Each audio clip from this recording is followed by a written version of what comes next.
And the session 5 is all about the congenital heart disease case-based presentation, and this is sponsored by the unrestricted academic grant from Inter Pharmaceutical Limited. Can we have the AD, please?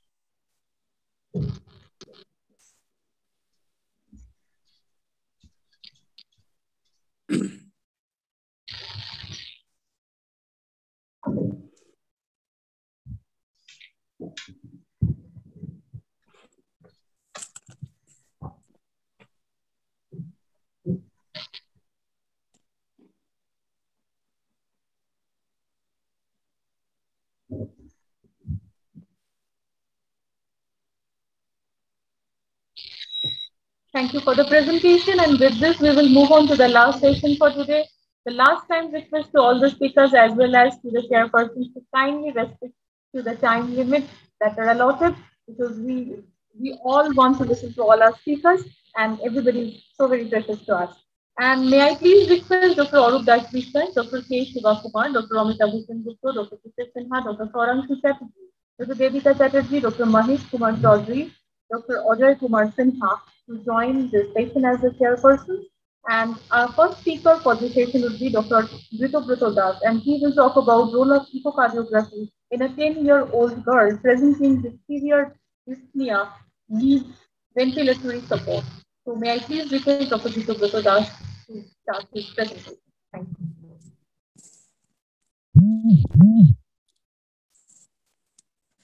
Good evening.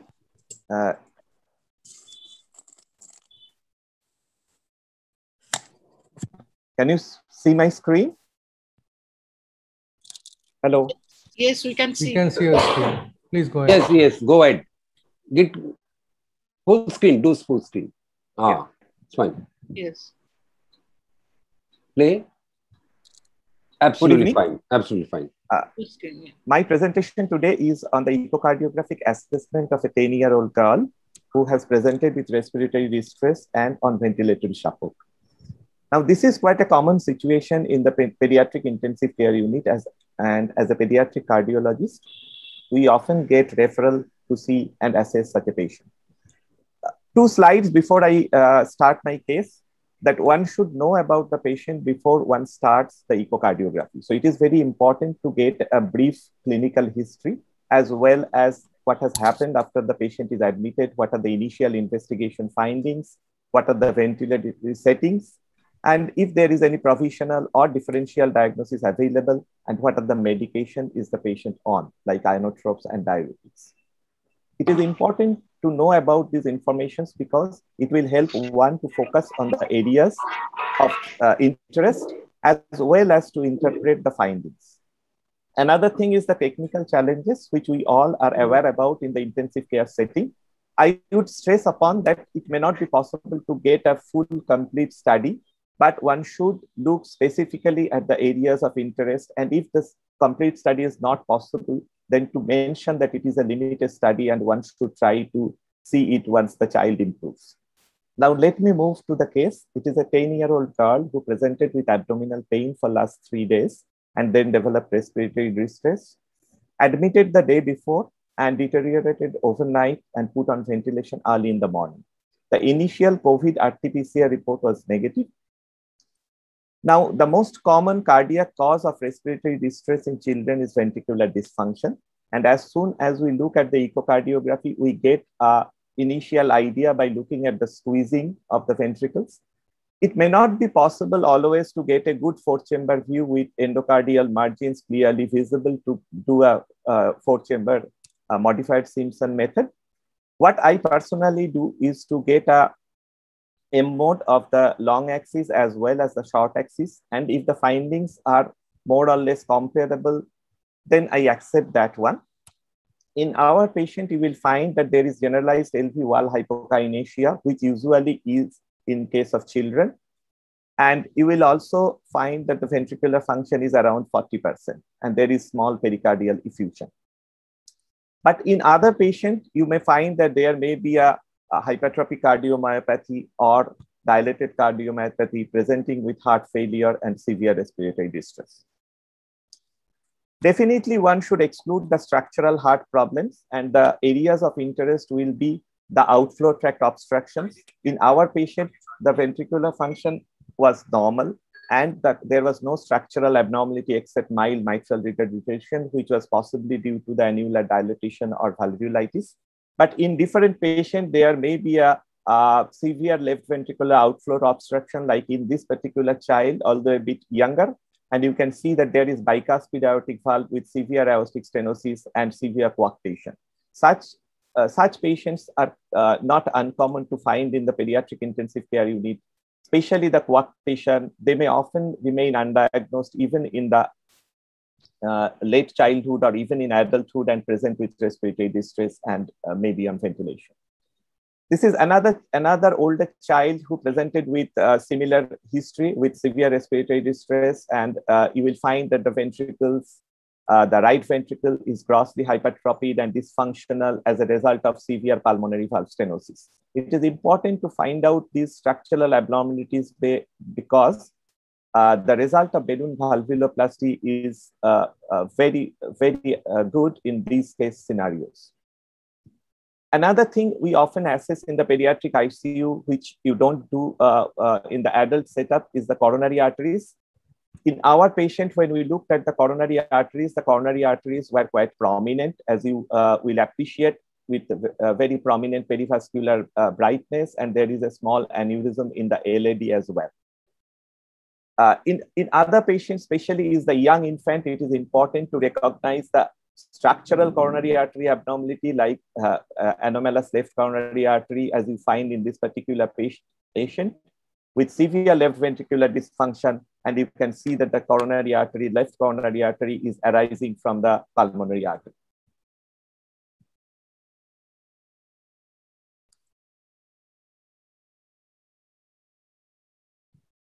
Another important thing is the pericardial effusion. In our patient, there was mild pericardial effusion, but in a different case scenario, there may be a huge pericardial effusion with cardiac tamponade. And it is very important to recognize such a complication at the earliest, because pericardiocentesis usually gives a very good outcome and immediate relief.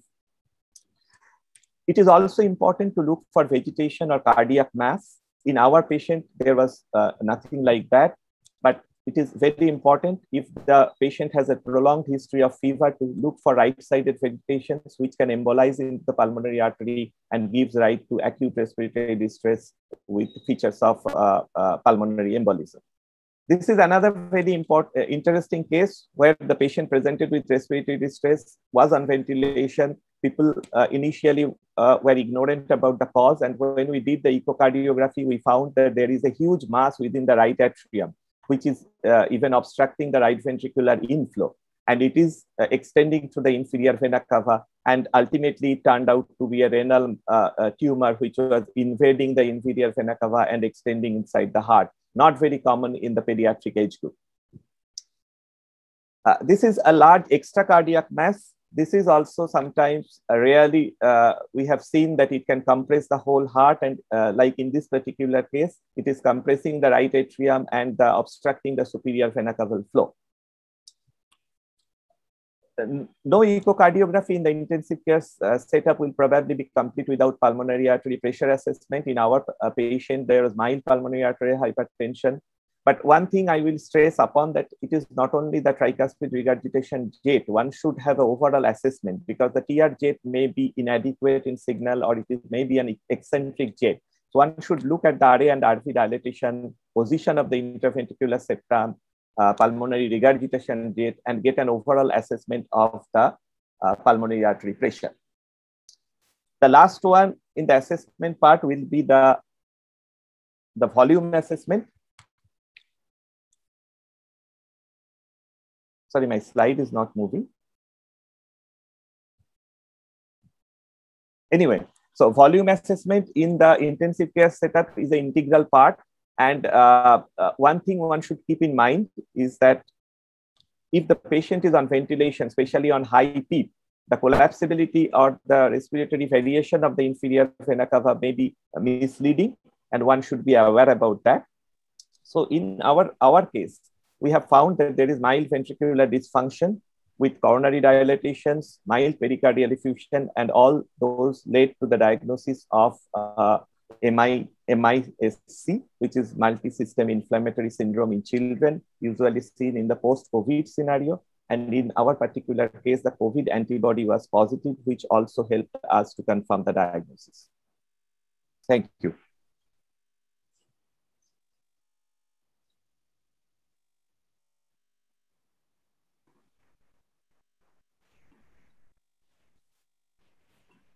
Thank you, Dr. Das. Great presentation, great differential diagnosis. And I'm thankful that you are concentrating, you dealt about the RB function as well. So any question from, any query or question or comments from any panelist? I have a question. I'm Dr. Chatterjee. Yes. Yeah, please.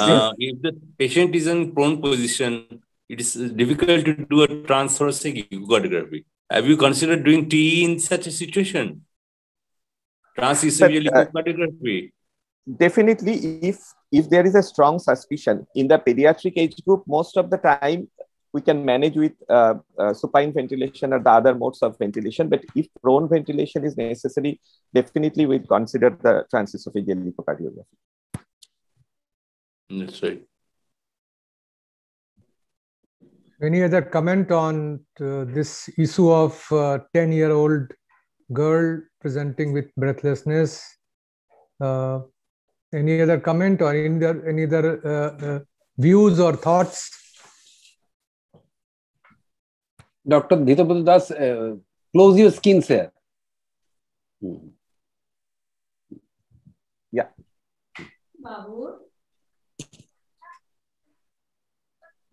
My screen is not moving, Aniruddha. That's Okay. I cannot show the last 2 or 3 slides. If someone can... Sangamitra, you can do it. Okay, fine now. Okay, I have another question. Is the IVC diameter important in patient ventilator on ventilator? That's what I mentioned, sir. First of all, in the pediatric age group, what is the exact diameter of the IVC will depend upon the size of the child. And when the patient is on ventilatory setup, especially with high PEEP, it may be misleading. So we do not rely on the IVC diameter or the variability if the patient is on high ventilatory support. That's right. Well, in adults, IVC diameter less than 12 on expiration suggests that the mean RA pressure will be less than 10 most of the cases. But if it is above 12, then it gives a poor correlation. Right, sir. I can see Dr. Devika Chatterjee. Ma'am, do you have any idea, any suggestion or any addition to what Dr. Das has said? Yeah, Dr. Das has presented it very nicely. Dr. Das, can you just tell me any guidelines for size of the IVC? I mean, as we do in adult. Right. I don't have any idea. I have not found such a guideline for the pediatric age. Oh, yes. Even I haven't found it. There's no such guidelines, I think. Right. So that's the reason we mainly assess the respiratory variability, whether it is more than 50% or less than 25% like that. But on ventilation, again, that is often fallacious. But echo also helps to ultrasound the lung, lung is also important. Right, sir. But because we are discussing echocardiography, lung ultrasound is definitely a completely different ballgame, and I don't have any personal experience on that. Can I ask you a question? Yes, sir. Am I audible? Yes, sir. Yes, you are audible, sir. Okay. Today, Dr. Chatterjee also showed a case of Al-Kappa, and he showed also one. Both the cases, I think, there was a collaterals in the ventriculars in the IBS. Yes, sir. Do you think it is a very important thing? Because most of the cases I have seen, probably L-kappa due my attraction due to that collaterals in the IBS. Do you think it is a very important sign? It is an important sign for collateral. I mean, usually we get multiple collateral flows in adult patient presenting with L-kappa. In pediatric age group, often sometimes we get 1 or 2. It's a sign of extensive collateralization between RC and LCA. And most of the cases we saw, they have got collaterals. Because I'm not a pediatric cardiologist, I'm an adult one. So naturally, you got some patients. Most of them are not in the age group of childhood. So because there are collaterals, that is why the patient is surviving. So we will see few collaterals. We'll see the flow of collaterals. My question, do you think it's a very important sign to diagnose a case of L-kappa? Dr. Devika, can I talk? I'm Dr. Shivakumar from Chennai. Humble request to all the chairpersons and the speakers as well. Since we are running short of time, it would be really nice if you can kindly carry this discussion offline. I think we should let Shivakumar talk about it. Yeah.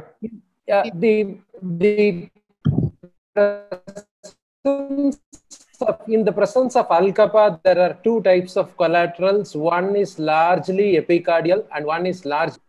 If there are completely epicardial based collaterals, these collaterals tend to steal a lot. They present very, very, very early in infancy. And these patients will, on echocardiogram, be identified to have a reversal of the flow that you pointed out in your echocardiogram with a blue flow in LAD and red flow in circumflex. But there will not be too much of myocardial lighting of color. It is this epicardial collateralization that actually predisposes to steal. Whereas a fortunate few will have less of epicardial collaterals and more of myocardial collaterals. These patients will have abundance of blood flow in the interventricular septum with whichever short axis view that you are seeing. These patients are fortunate that the collaterals are going through the entire myocardium and then finally reaching the LAD, and hence causes less severe ischemia. So the more and more adult patients that you see, or more and more adolescent patients you see, you will find a lot of these septal collaterals. In fact, a large majority of adults get detected only based on this septal collateral. Whereas in very tiny infants who are presenting with cardiogenic shock or in severe LV dysfunction, you will find less and less of this myocardial collateralization. So it's a balance between epicardial collateralization and myocardial collateralization that determines whether the patient develops very early severe steal and severe ischemic LV dysfunction or a compensated ischemia wherein the collaterals themselves supply the myocardium and they preserve the ventricular function. Both your pictures were amazing.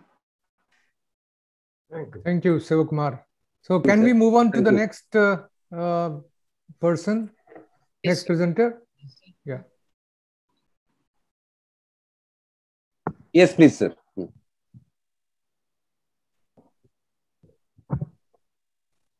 And our next speaker is Dr. Amitabh Chatterjee.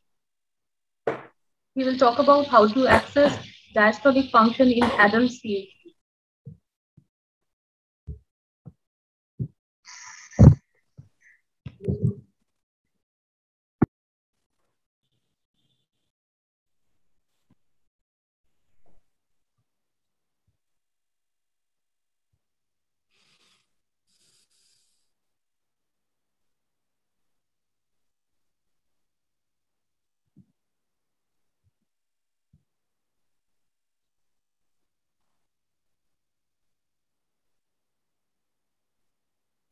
Scenarios.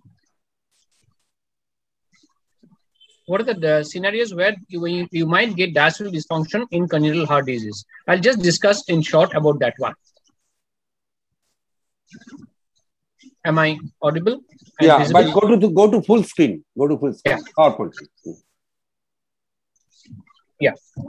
So there are 5 main classes of congenital heart disease affecting the diastolic function. The first one is the pressure overload lesions such as aortic stenosis and systemic hypertension with a decrease in compliance due to hypertrophy as such.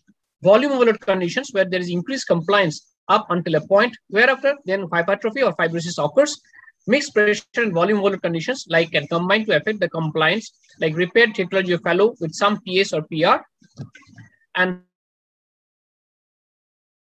primary or secondary myocardial disease which can decrease the compliance directly like amyloidosis or restrictive cardiomyopathy, and TGA, which is a special situation where the RV faces increased afterload and the LV much lower pressure than normal. That is a systemic RV condition, both of which may cause decreased compliance. Now, tetralogy fellow, which is a signature type where the diastolic dysfunction occurs. As with the LV, the RV can become stiff and restricted due to hypertrophy, so that in the later parts, the RV becomes a stiff conduit due to RVOTO with poor diastolic function, as is evidenced by anterograde pulmonary flow with atrial contraction. So the anterograde pulmonary blood flow actually occurs with atrial contraction and in diastolic forward flow in the PA. So the presence of diastolic dysfunction is a marker of poor short-term surgical outcomes. This is correlated with lower E by A ratio and IVRT duration. Bigger effect on late filling than early filling of the LV, and there is RV restriction which affects the LV filling in diastole, decreasing the filling and increasing diastolic pressures. There are mechanical effects on the RV or NV filling and increasing fibrosis of the LV, so that it has been noticed that actually children with restrictive right ventricle have an increased RV volume, whereas adults have a reduced volume. So that after the initial period, restrictive RV physiology appears to be protective, so that during decreased duration of the PR, resulting in decreased duration of the PR and a better maximum oxygen uptake is seen in the patients. So diastolic dysfunction also is correlated with prolonged intensive care unit stay, longer duration of inotropic support, and higher dose of diuretics. More commonly seen in patients after transcellular patch repair and associated with larger RV dimensions and RA dimensions, and increase in LA length and LA indexed volume on echocardiography, which is measured in fourth chamber and on the long end. What happens in a case of a single ventricle? The Fontan procedure suddenly offloads the previously volume-voluted ventricle, so that even in patients with normal systolic function, diastolic function is impaired, which is correlated with the length of the time since the Fontan operation has been done, and it decreases over time. So both the left and the right ventricle single ventricles appear to experience systolic and diastolic dysfunction. So the systemic right ventricular function is more depressed because there is adverse remodeling of the RV being exposed to an abnormally high afterload. There is significant correlation with the LV filling pressures measured by E by E prime ratio and the ventilatory efficiency by VE by VO2 slope. This is an interesting as parameters of cardiopulmonary exercise tests are correlated with hospitalization in the Fontan patients. In an ASD, as simple as an ASD can have diastolic dysfunction, especially in adults. What really happens? The ASD is normal PA pressures, the left-right shunt occurs. So there is reduced LV filling with stroke volume, reduced tissue perfusion, increased RV volume, and greater RV stroke volume, and finally normalization of the LV filling and stroke volume when there is pulmonary arterial hypertension. But it has been noticed that post-Parkinson's device closure of the ASD, there is no significant change in the TDI or Doppler mode instances of diastolic function after closure. However, the E wave velocity and E by E prime ratio at the mitral valve annulus did increase significantly, suggesting they are volume independent parameters. In children ASDs, TDI velocities do not change immediately after the closure, so there is no elevation of left heart filling pressures after device closure in children. But so that the children are able to accept increased preload and preserve the diastolic function. This has several implications on the timing of closure, suggesting that earlier closure is beneficial. But in adults, especially in adults who were present in late and who have diastolic dysfunction and coronary artery disease, they can present with severe LV diastolic failure immediately after closure of the ASD with a device or even with surgery. So that we usually keep a large PFO or a small ASD patent.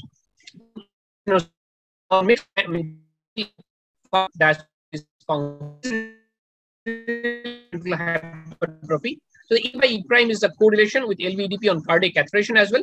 And its main pathological thing is the increased chamber stiffness related to an increased LV mass by EDB ratio. At an aortic stenosis, there is increased interstitial fibrosis with worse prognosis and is related to the increased chamber settings. Secondary pulmonary hypertension can occur due to diastolic dysfunction. Cardiac MRI has a functional assessment of the LV in patients with aortic stenosis. Tissue characterization and quantified degree, there is a degree of interstitial fibrosis which occurs, and there is replacement fibrosis. There is some evidence that the degree of fibrosis can predict surgical outcome. Aortic regurgitation, because there is an incompetent aortic valve, increases the left ventricular end diastolic volume, and the LV actually remodels to cope with this extra volume and becomes more compliant so that the diastolic pressure remains normal up till some extent. But over time, there is decomposition which may occur, diastolic pressures increase, and as the LV loses the ability to compensate further, and this is due to the increased myocyte cellular diameter and fibrous content of the myocardium. So ultimately, there is diastolic dysfunction. In AR with normal diastolic function, the mitral valve inflow, there is a predominant E wave filling, and annular E prime is increased to normal due to increased LV stroke volume. But however, E by E prime is not increased and PA pressures are normal. But with the onset of diastolic dysfunction, LV filling pressures are elevated on exercise initially and then at rest. This is the pathophysiology of diastolic dysfunction. What happens in mitral stenosis? In mitral stenosis, there is increased LV filling pressures and reduced LV filling due to the restriction of the blood flow through the mitral valve. Most patients have a normal intrinsic systolic and diastolic myocardial function initially, but some studies have found that there is some element of diastolic dysfunction which is independent of the loading conditions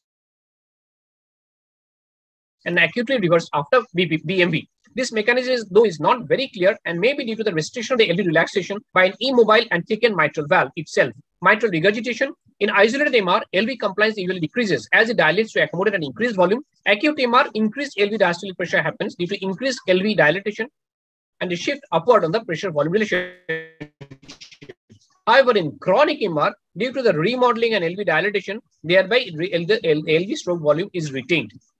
In MR, in the absence of LV diastolic dysfunction, there is increase in E by E ratio, that is more than 1, and increase in transmitral E velocity. But the E prime velocity is also increased, and the E by E prime is not indicative of filling pressures. A reversal reversal wave velocity relates to the LV diastolic pressures independently of the MR, but the ratio of IVRT to T E by E prime can be used to assess the diastolic function irrespective of MR. What happens in cardiomyopathies? That is heart function, preserved ejection fraction. One theory of the mechanism of HFpEF is that it is caused by diastolic dysfunction. Though it has not been proven conclusively, there is increased LV filling pressures, which is back pressure on the pulmonary circulation, leading to symptoms of heart failure, including breathlessness. This is assumed to be the case as EF remains in the normal range, which is thought to denote the normal systolic function. But symptoms of heart failure gradually evolve, which correlates with the end diastolic volume, and the stroke volume is only maintained due to the LV dilatation. So the mechanism postulated is that excessive LV diastolic dysfunction, diastolic dilatation by fiber slippage and creep, and LV remodeling occurs to compensate for decreased systolic function in these cases due to the feedback from the peripheries. Symptoms of heart failure, such as breathlessness on exertion, are not related to this function. So the determinants appear to be more funny. This is musculoskeletal status, body composition, motivation, and tolerance of discomfort. Therefore, using symptoms alone to determine whether a patient has heart failure may not be valid in these cases. Lastly, the hypertrophic cardiomyopathy, whereas it has been known that the active component of the active myosin dissociation in the early filling phase is actually responsible for the passive compliance of the left ventricle. So diastolic dysfunction causes the reduced rate and magnitude of the LV filling and reduced stroke volume, resulting in elevation of LVTP and symptoms of heart failure. So the evaluation of diastolic function is similar to other conditions with values and ratios changing with the severity. Like in some patients, a restrictive phenotype as such is present, resulting in increased mitral inflow E by E prime ratio, reduced deceleration time, and increased pulmonary vein A reversal wave velocity. So the TDI may help in distinguish mild disease in the seemingly normal hearts of disease causing gene carriers, especially in children who are phenotypically belonging to that family. And in conclusion, a thorough and thoughtful evaluation of the diastolic function will help to alleviate the symptoms and affect the treatment of patients with seemingly normal ventricular function. The ventricular function should be thought of as a combination of the systole and the diastolic function, and the loading conditions and effects of exertion should be taken into account during evaluation. So this is in summary about the diastolic dysfunction conditions which can happen even in adult hearts apart from pediatric cardiology. Thank you very much.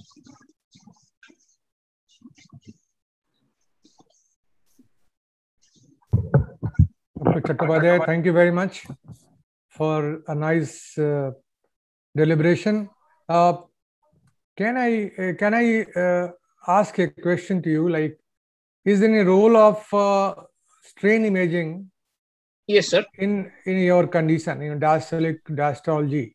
Yes, sir. These are the newer thoughts, which are strain imaging, torsion imaging, and cardiac MRI. These are three new ones compared to the other older ones. That is the mitral inflow velocity, pulmonary valve inflow velocity, tissue Doppler imaging. The three new ones are the strains, torsion, and the CMRI. Definitely, there are roles which I have not discussed here because I thought I would discuss about the conditions which are more, which are more prevalent with the diastolic dysfunction, especially in the adult. Thank you. Of all these you have said, it is the LA strain which has gained the popularity, though it is not yet standardized. But LA strain, a lot of studies are going on in LA strain, and it's almost it is going to come in the guidelines. So, right, ma'am. Right, exactly. So, any other comment from any the panelists or the dignitaries? I want to just yes, Devika, please. Do you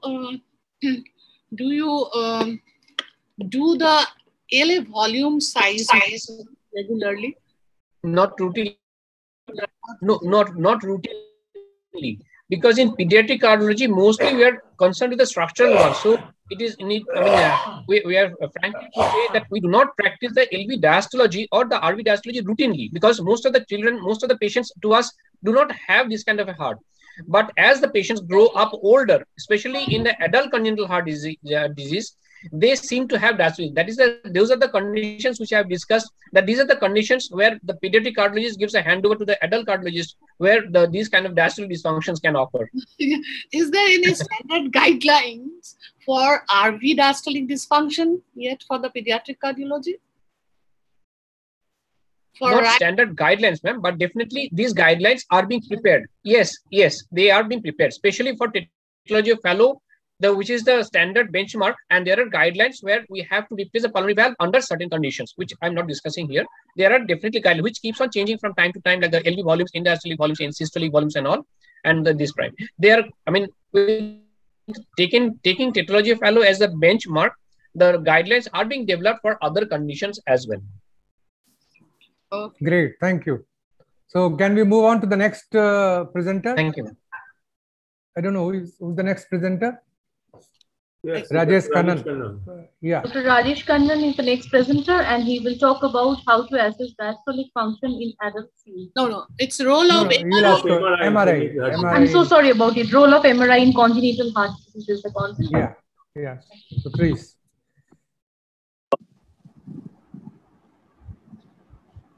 Good evening, everyone. Today, I am going to discuss about the role of cardiac MRI in congenital heart disease. Let's see what cardiac MRI offers. It gives comprehensive morphological assessment of both intra and extra cardiac anatomy in complex heart diseases. It gives functional information in the form of volumetry and phase contrast flow imaging. MRI is unique in non-invasively giving the tissue characterization of myocardial scar or the cardiac masses. MRI data can be also used for 3D printing purpose. The cardiac MRI angiogram shows tight stenosis in the coarctation of aorta. It's a case of tetralogy of Fallot with the pulmonary atresia. So the complete atretic main pulmonary artery. It also gives information regarding the branch pulmonary arteries, which are confluent but hypoplastic, and the map cast supplying both the lungs. It's a case of total anomalous pulmonary venous connection, where the right-sided pulmonary veins are draining into the portal vein, whereas the left-sided pulmonary veins are draining into the left innominate vein via the vertical vein. And you can also note that there is a tight stenosis in the left vertical vein. This is a very interesting complex case of single ventricle with common AV canal, and the cardiac MRI shows the herniation of the heart into the upper abdomen, and it gives the comprehensive assessment of the relationship of the herniation to both the thoracic and the intra-abdominal structures. And MR angiogram shows the gland dysfunction with multiple veno-venous collaterals. This is the axial cine sequences in the case of transposition of great artery, status post arterial redirection surgery. I mean atrial redirection surgery. That is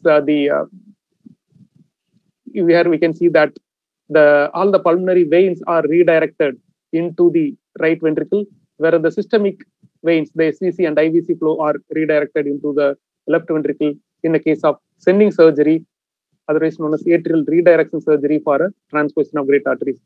Both the coronal and the sagittal cine stack also confirm that there is the systemic venous baffle are normal. The sagittal cine sequences shows that there is a tight stenosis in the pulmonary outflow tract. So it gives you a comprehensive intracardiac anatomy by using that just a cine sequences. It gives important information regarding the functional assessment. We have different types of sequences. This is a modified MR angiogram called the TRIX angio, where we can assess the sequential filling of the different chambers of the heart. This is again a case of post-sending surgery. It shows the sequential filling of the different chambers of the heart, similar to the DSA picture. And currently, the cardiac MRI is the gold standard for assessment of the right ventricular function using this volumetry sequence. And one of the very, very useful sequence is the phase contrast flow imaging. So in this sequence, we can assess the blood flow across any vessel, both the velocity as well as the total blood flow, forward flow, reverse flow, and the stroke volume of the any vessels can be assessed. And using this phase contrast MRI, we can assess the QPQS very accurately. And we can use this QPQS for the assessment of the left to right shunt in borderline cases to decide on whether patient need a corrective surgery or not. It is also useful to assess the regurgitant volume and regurgitant fraction, especially in the case of post ICR for tetralogy of Fallot. Here it shows the forward flow and the reversal flow or the regurgitant flow, and using this formula we can calculate the regurgitant fraction across any regurgitant valve, and especially useful in pulmonary valve. We can also calculate the gradient across any stenosis. For example, in the case of coarctation of aorta, using the Bernoulli principle, by calculating the peak velocity across the stenosis, we can calculate the gradient. This is a very interesting case of, again, a tetralogy of Fallot with the pulmonary atresia, and both lungs are supplied exclusively by the MAPCAs.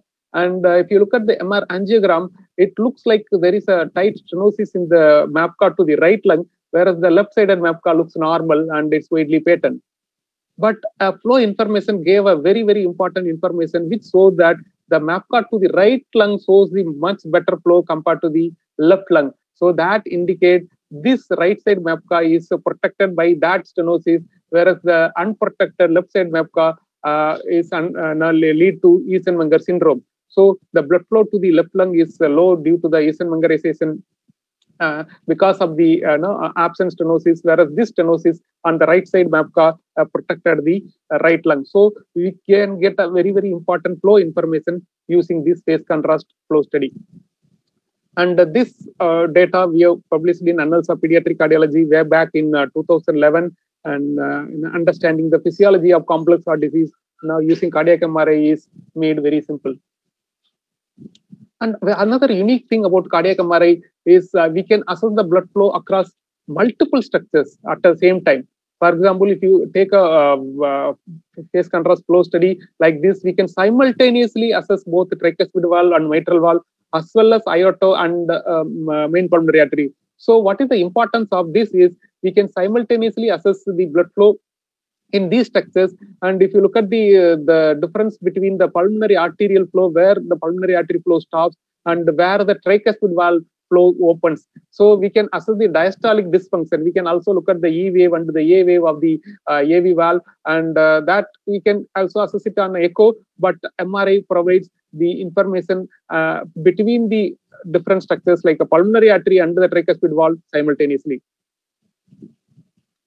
And cardiac MRI is also very unique in giving tissue characterization non-invasively, and especially useful for assessing the myocardial scar in the case of post-ICR. This is showing an extensive myocardial scar in the case of post-tetralogy of Fallot, intracardiac repair. And another very useful data which can be obtained from the cardiac MRI can be used for the 3D printing purpose. So these are all the 3D printed hearts of very complex heart diseases. These are all printed from our own institute.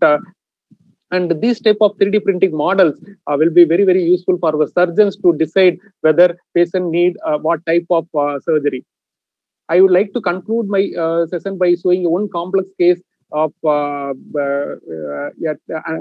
completely corrected, congenially corrected transposition of great artery, and MRI shows the situs solitus with the atrioventricular discordance. Here you can see that LA is connected to the RV, as well as ventriculo-arterial discordance, where the pulmonary artery is committed to the LV and the aorta is committed to the RV. In addition to this morphology, which can be easily assessed by the echo, it also gives the information regarding the pulmonary artery stenosis, also the status of the branch pulmonary arteries, the relationship of the pulmonary artery to the aorta. And again, you can see that the pulmonary artery stenosis, and it comprehensively given the functional assessment of the LV and the RV, we could able to see the 10 diastolic volume, stroke volume, ejection fraction of both RV and the LV. The phase contrast flow study gave information regarding the pulmonary blood flow. We can see that the QP is very, very low compared to the QS. It also given an information for a surgical point of view. The LV to aorta route was very, very clean without any significant obstruction or the tricuspid valve intrusion. And we use this data for the 3D printing. And finally, the surgeon can able to completely rectify such a complex anomaly. So in summary, cardiac MRI gives not only the morphological assessment, it gives very information regarding the functional assessment, tissue characterization, and 3D modeling. I can conclude by saying that, and I can read this textbook of congenital heart disease edited by me and also contributed by many authors across the India. Thank you. Excellent, Dr. Kannan. Which was a very lucid presentation.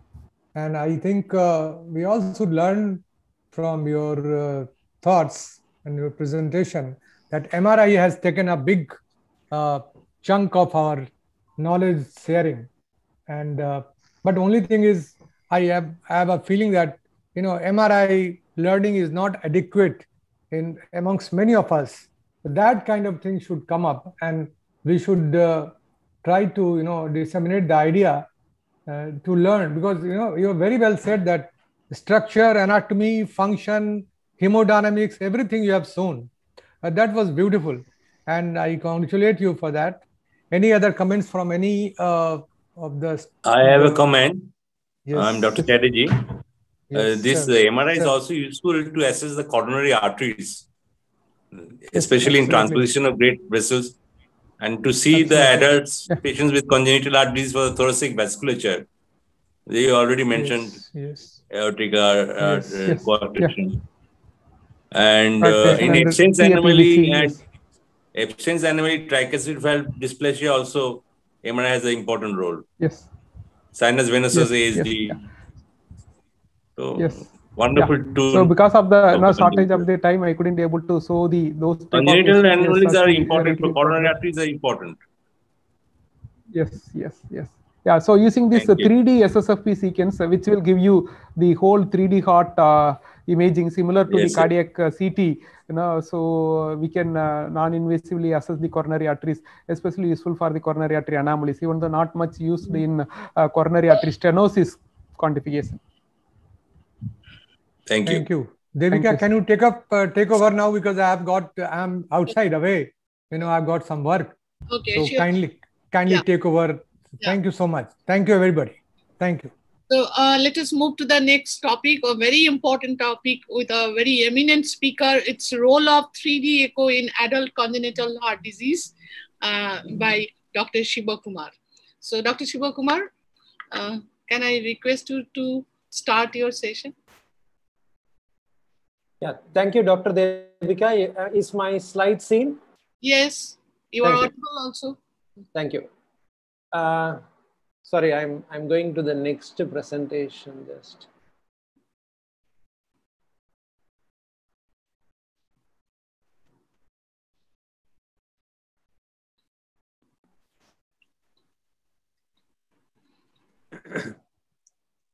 Anyway, sir, both are your presentation. You can go. Yeah. No problem, sir. You can go any of them. Okay, sir. Is it clear now, sir? Yeah, absolutely. No, absolutely. Okay. As pointed out, the 8 to 10 minutes is going to be the challenge to discuss about 3D echocardiography in adult heart disease. Echocardiographer basically, whenever he does an echocardiogram, identifies the heart on a 2D echo and he mentally reconstructs it three-dimensionally. So what you are seeing on the right is a cartoon of the heart. And what we normally see on the echocardiogram on a 2D is a two-dimensional picture.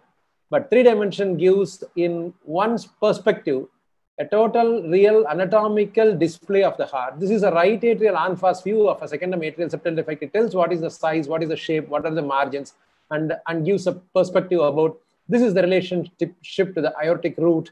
This is the tricuspid valve. Here is the superior vena cava. Here is the inferior vena cava. So it gives a far better understanding. And this becomes more and more important whenever there are additional ventricular septal defects. So when there is an additional defect, we have a look at what is the additional VSD size, its significance, how much of distance is it separated from the previous hole. And then in worst case scenario, when there are too many defects, it is helpful in planning interventions where we can decide about whether we need one device or a couple of devices. Whenever there is a primometrial septal defect with a mitral regurgitation, we all know that there is a cleft in the anterior mitral leaflet, but it is actually little difficult to identify a cleft on a two-dimensional echocardiography. This is a large primo-ASD with a central mitral regurgitation jet. But when we are doing a three-dimensional echocardiography with a left atrial en-face view, we can appreciate the cleft very clearly. This is the mitral annulus, this is the tricuspid annulus, and now you can invert the image 180 degrees and look at the left ventricular view, and you can see very clearly the cleft. So what is imagined on the two-dimensional echocardiogram is seen directly on three-dimensional echocardiography. We talk about sinus venosus ASD, the superior vena cava, the straddling of the defect. But when you are looking at the three-dimensional echocardiogram of that same superior vena cava, we can appreciate how horizontally the right upper pulmonary vein comes and drains into the dilated superior vena cava, and it gives a far better perspective. Intraventricular septum is far more complex than the intraatrial septum. If you look at the cardiac morphology model, intraventricular septum has got an inlet septum, the trabecular septum, the outlet septum, and the junction of all these four is the perimembranous septum. We can get a three-dimensional en-face view completely on a three-dimensional echocardiogram. So this is the tricuspid valve with the inflow septum. This is the outflow septum with the pulmonary valve, and this is the trabecular septum.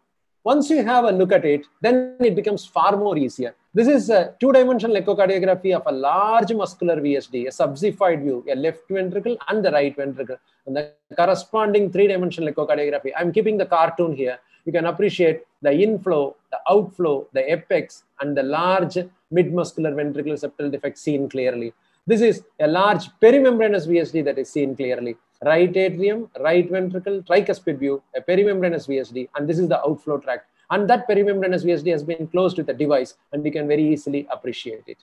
VSD with a malaligned conal septum. This is the right ventricle, tricuspid valve, the subaortic ventricular septal defect with an anteriorly malaligned conal septum that is seen here, causing a mild narrowing of the right ventricular outflow tract. And so you get a real three-dimensional perspective. I'm just sticking on to the same views.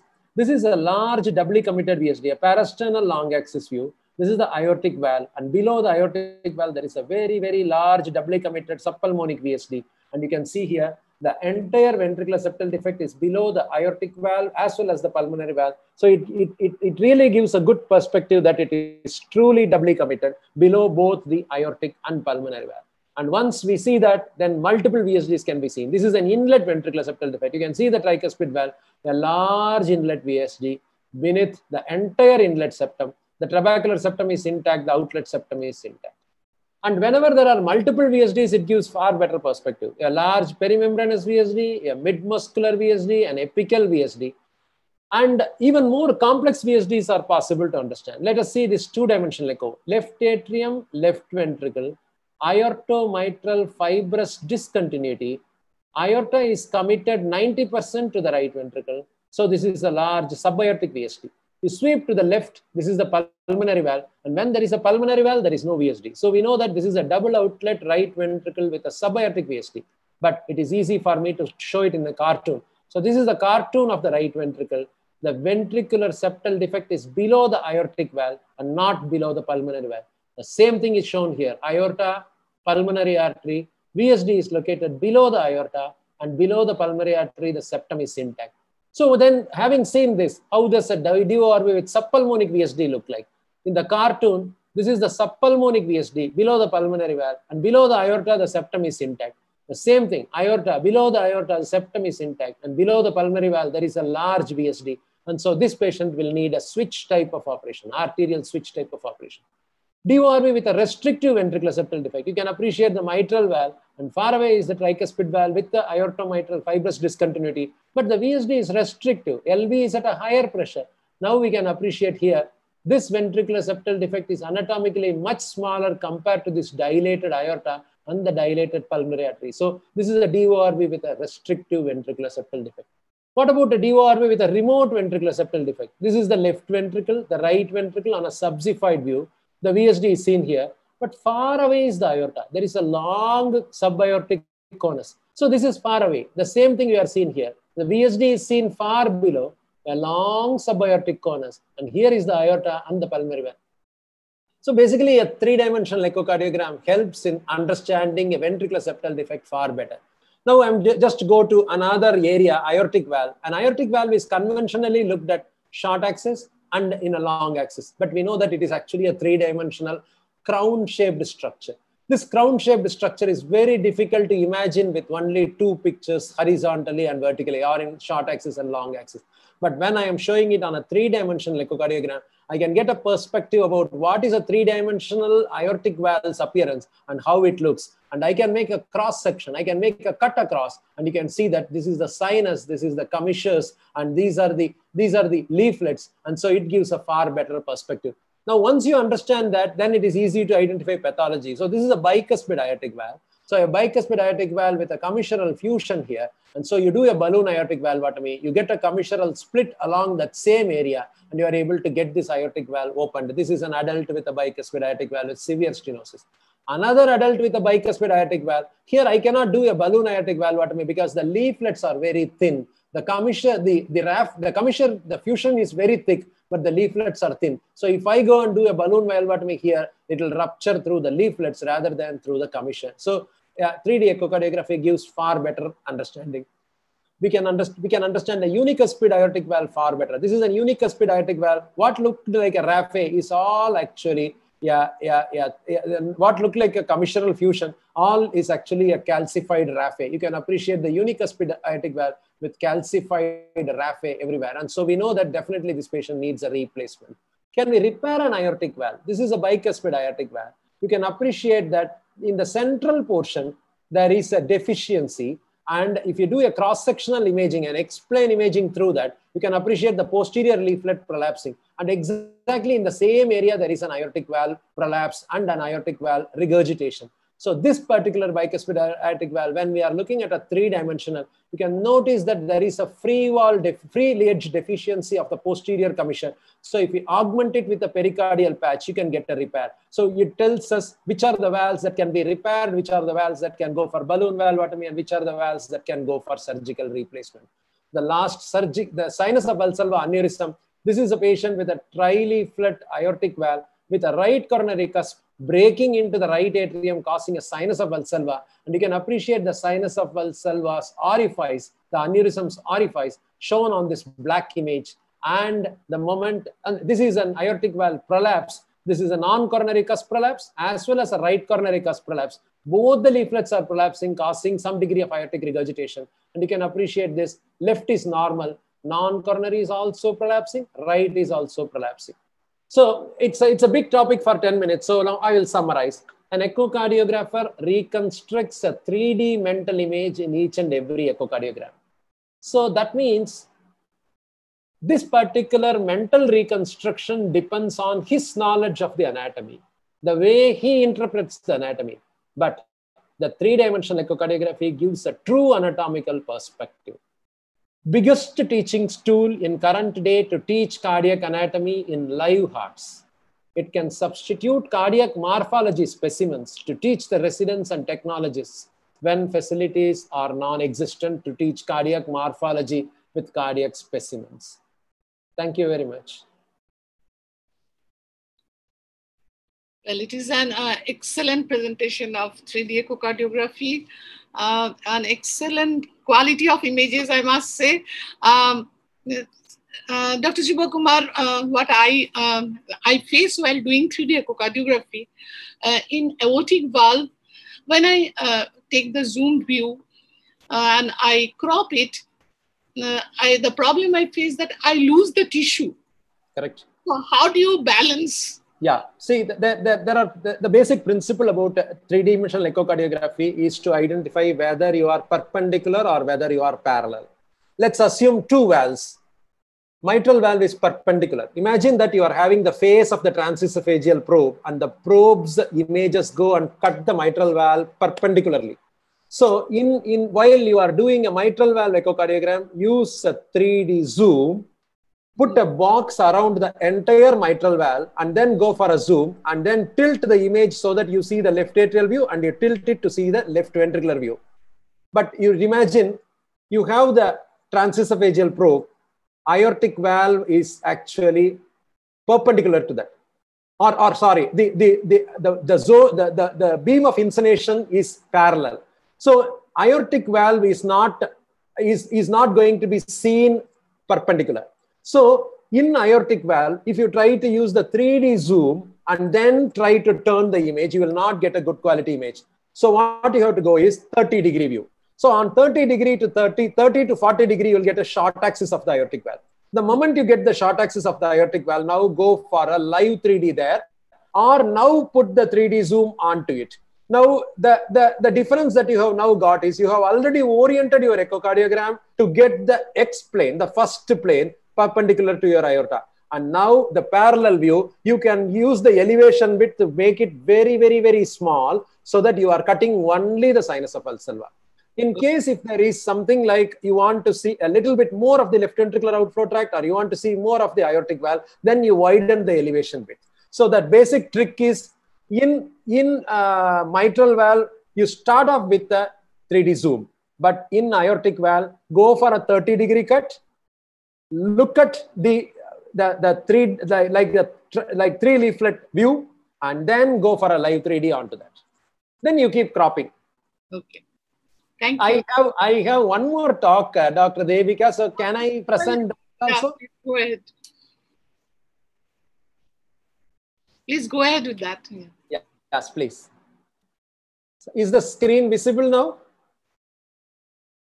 Visible, and you are audible too. Thank you very much. So now it's a sort of a parallel talk. It is on role of echocardiography in structural intervention. I'll start with atrial septum. The utility of atrial septum echocardiography in ASD is to identify the margins, identify the size in different planes, perform a device closure, and utilize in whenever there is multiple defects to decide about whether they are suitable for an intervention, and if so, whether they are suitable for single device or multiple device.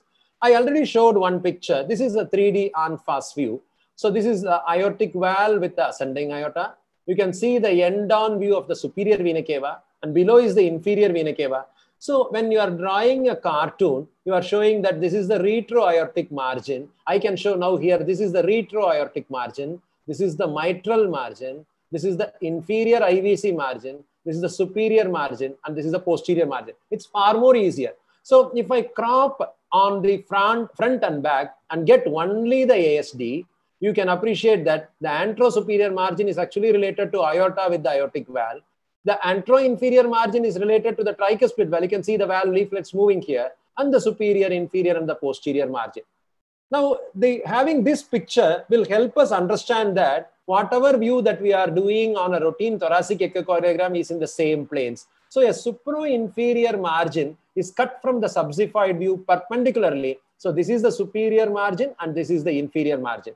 The same thing when I have this picture, when I am cutting it from the apex, then I know that what I am cutting proximally is the antero-inferior margin, and what I am cutting posteriorly is the postero-superior margin. So this is postero-superior and this is antero-inferior. Now the third view, when I do from the parasternal short axis view, I'm cutting from the aorta down. So I am getting the retro-aortic margin in the front and the antero-inferior margin behind. So this is the retro-aortic margin and the antero-inferior margin. So this three-dimensional echocardiography has made me understand what is the logic of calling each and every margin. Now having this, 3D echocardiography can guide in ASD device closure. This is a catheter that has crossed, and then the sheath, and then the cable. This is the device with the cable, and finally the device in place. Of course, we can notice the ASD has got different dimensions in different axes. If you look at this particular image, the axis in this plane is shorter, and the axis in this plane is the longest. So whenever you are doing an echocardiogram in different views in apical 4-chamber parasternal, you will get different measurements, and this is helpful to understand that the device, the defect actually varies in its size depending on the plane and also the phase of cardiac cycle. So this tells me, when somebody tells parasternal short axis view, I am getting 12 millimeter, and in apical four chamber, I am getting 20 millimeter. I'm not surprised, because in different frames of cardiac cycle and in different frames, different planes, I will get different views. 3D echocardiography is useful in multiple defects. If there are one defect with a small satellite defect, I can close it with single device. Whereas if there are multiple defects, then I have to use two different devices. So this is one superior defect going into this hole and one inferior defect that is going into this combined hole. So this is two devices used for multiple defects. Of course, balloon assisted technique can be used. This is a balloon assisted ASD device closure. You can see a large balloon. The left atrial device is held in the left atrium without prolapsing. And now you are slowly deploying the right atrium. And so this is balloon. These are various technical utilities. Sometimes when you deploy a device, the device may not be very well seated. And here you can see that there is a residual flow, and this is a sign of impending embolization. So if you identify such a picture, it is better not to deploy the device and take out the device. So in short, the utility of echocardiography in ASD device closure is to identify the margin, identify suitable candidates, identify multiple ASDs, intra-procedural guidance, identify problems like impending embolization, and in post-procedure, identify thrombus residual lesions.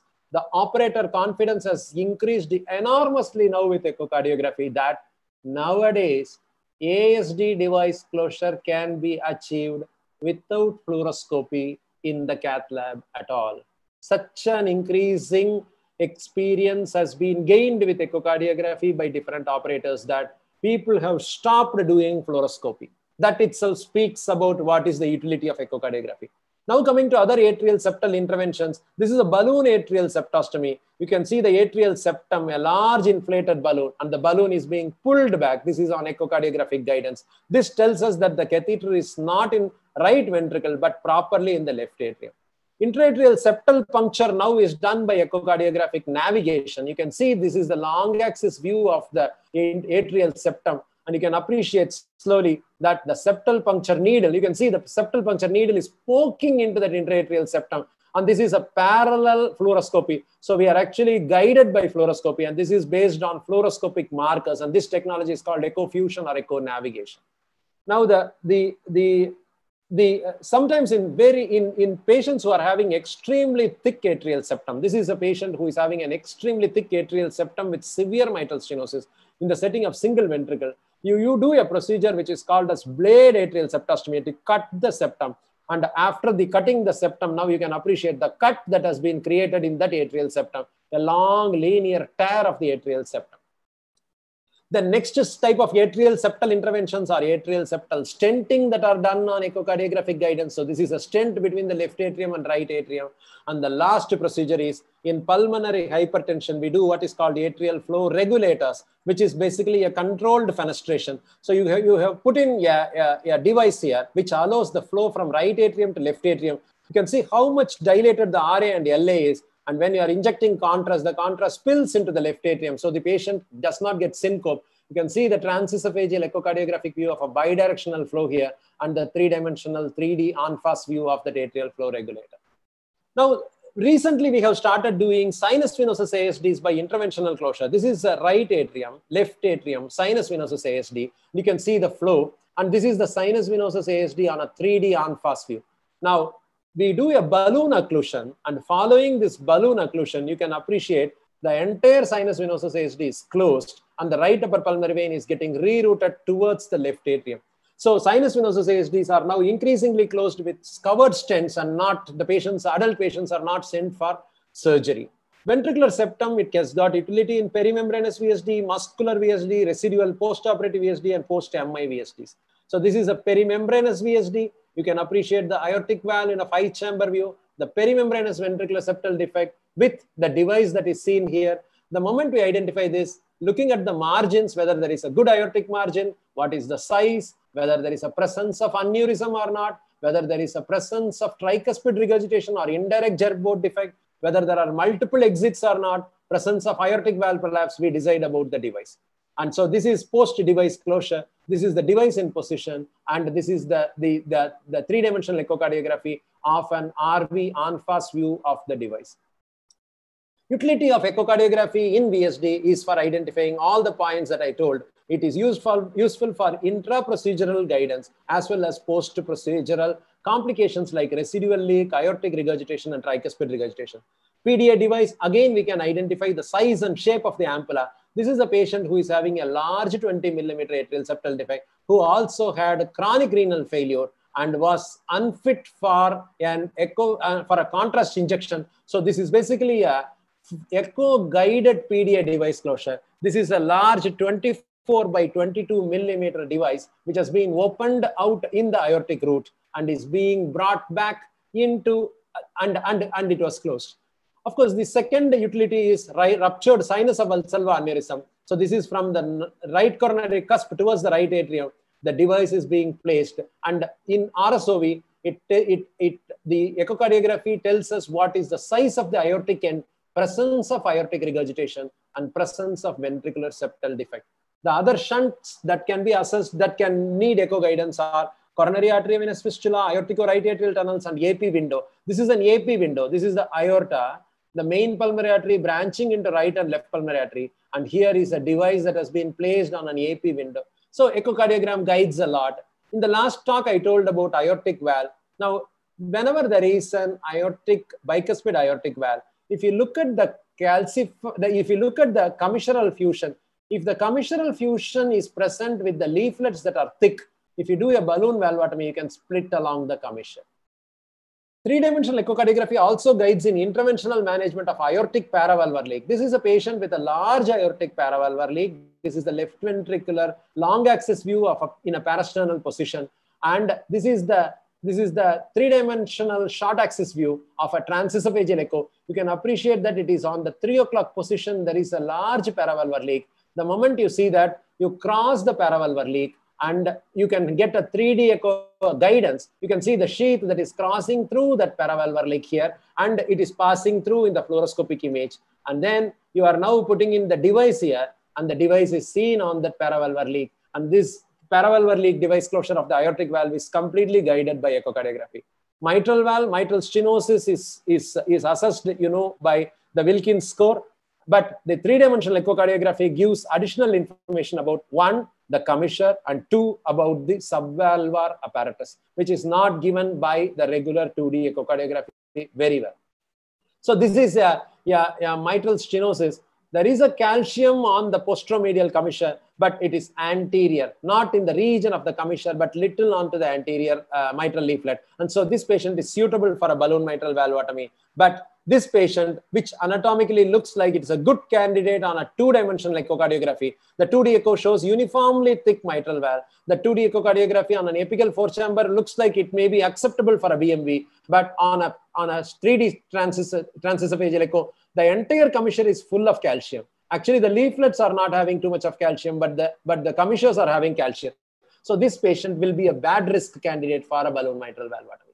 Subvalvular apparatus can be assessed very clearly. You can see the subvalvular fusion, how much of separation is there, and this is another utility. Mitral paravalvular leak is another spectacular area. You can appreciate the paravalvular leak here, the aorta, left atrium, mitral valve, and the paravalvular leak, and you are having the paravalvular leak identified on color Doppler. Now, on a 3-dimensional echocardiography, the paravalvular leak is seen here. The paravalvular leak is crossed by a sheath. You can appreciate the sheath crossing the paravalvular leak, and you can see the paravalvular leak. The sheath is here, and then the device is here. The device is occluded, and the mitral valve is moving normally. You can see the bileaflet St-Jude mitral valve functioning perfectly well. And so these paravalvular leak device closures are also guided. Whenever there are multiple paravalvular leaks, it is very important to get a 3D transesophageal echo guidance. So these are 3 paravalvular leaks here. 3 guide wires are passing through. 3 devices are being closed. All of them are simultaneously done, because you cannot close one and then take the catheter and go through the second one. Then it will dislodge the previous device. So these are 3 devices that are placed along the mitral valve like a necklace. Left atrial appendage device closure is again guided. This is the left atrial appendage. The circumflex artery is identified. You may take the measurements, and this is the left atrial appendage device being pushed into the appendage. And now the position has been identified on transesophageal to be satisfactory. And now you are opening up the disc, and the disc is now closing the mouth of the left atrial appendage, and you are able to see it on a 3-dimensional transesophageal echocardiography. The other interventions that are guided by echocardiography are hypertrophic obstructive cardiomyopathy, alcohol ablation. You do a septal artery injection with a contrast and identify where the contrast is lighting up on the septum. All the transeptal puncture guided interventions like AF ablation, mitra clip, etc., pericardiocentesis, left ventricle and aortic pseudoaneurysm, and almost all structural interventions. To conclude, echo is vital to understand the anatomy and hemodynamics before any structural and congenital intervention. Procedural guidance is always with echocardiography. We have the choices of using 2D echo only, or having 3D echo also, or having intracardiac echo, or having intravascular echo, or sometimes echo navigation, which is fusion imaging. Thanks a lot for listening.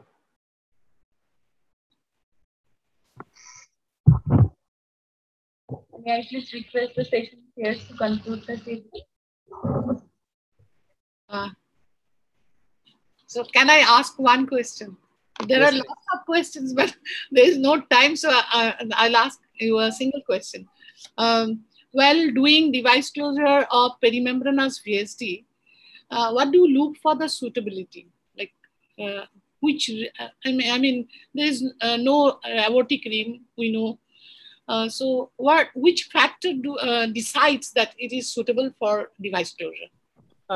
Yeah, Doctor, they became basically, I mentioned that the choice of the device closure about what is the design of the device and what is the size of the device is based on multiple parameters. In short, number one, presence or absence of aortic margin. If there is presence of aortic margin, then you use a sort of symmetric device, which can be like a duct occluder, which can be like a muscular VSD device. But if you don't have an aortic margin, then you have to use an asymmetric device. The point number two is what is the size of the right ventricular exit. If you are having an exit of less than 6 millimeter, then a simple device like an ADO2 will be good. But if the size is more than 6 millimeter, then you have to use larger devices like duct occluder 1 or membranous VSD devices or muscular VSD devices. Unlike ASD device, VSD devices have got multiple choices. There are about 6 different designs of devices that are useful for perimembranous ventricular septal defect.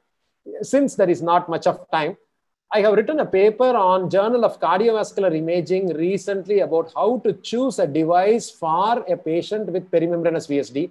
I know your number, and so I will share with you within another few minutes. Okay, thank you, thank you. So, according to you, any perimembranous VSD can be closed? I mean, the meaning is the patient should be more than about 10 to 12 kilogram in body weight. The patient should be like, and the VSD should not be very large. The VSD should be somewhat moderately restrictive. So probably if there is a patient who is having an intraventricular gradient of something more than 50 millimeters of mercury, and if the patient has grown to more than 10 to 12 kilogram, I'll be happy about that particular patient. Okay, thank you, thank you. There should not be aortic valve prolapse with aortic regurgitation. Okay. No, obviously. No. What is your comment on this EFF imaging, echocardiographic fluoroscopy fusion imaging? Yeah, it's an extremely useful tool, sir, currently that is widely used for all the advanced structural interventions. Advanced structural interventions means, I mean, left atrial appendage device closures, mitral paravalvular leak, transcatheter mitral valve replacement. These are all cases, mitral, in these patients, I almost always use. There are 2 vendors currently in the market in India. Number one is Philips. It's called Echo Navigation, and it is compatible with CX50 echocardiographic machine with a 3D echocardiographic probe. The second platform that is available in India is the Siemens TrueFusion Imaging, which is compatible with Acusan 2000, plus you should have the Siemens, Siemens cath lab. So these are the 2. In terms of number of the platforms that are available, Philips is clearly dominating, and the number of Siemens platforms are very less. So more and more experience for all of us is with the Philips Echo Navigation. Yeah, there are several advantages. One is shortens the fluoroscopy time. Exactly. Especially with the fluoroscopy, you used to see the hardware and the wires. Yeah, actually, for example, if it is sees the wires and gadgets. Yes. And you could see the soft tissues and flows. Yeah, if it is a mitral paravalvular leak, and you can superimpose the echo image. Yeah, if it is a mitral paravalvular leak, about 3 of them, we can put markers on all the 3, and you can cross all the 3 separately with 3 wires. So it gives enormous utility to use in mitral paravalvular leaks. Similarly, on the place where to puncture for a transcatheter mitral valve replacement or a mitra clip procedure, it has got phenomenal use. We can put a marker on the atrial septum where you want to puncture, and then it will appear on the fluoroscopy, and you go and puncture there. So it helps to guide navigation better. There is better communication with the imager, and also it reduces the fluoroscopy time. Wonderful imaging modality. Yeah. Thank you for a good lecture. We have been using it for the last 5 years now. We were the first institution to get the echo navigation, and it's an extremely useful tool in advanced interventions. The device closure of sinus venosus ASD is really superb. We heard that you have published a paper also.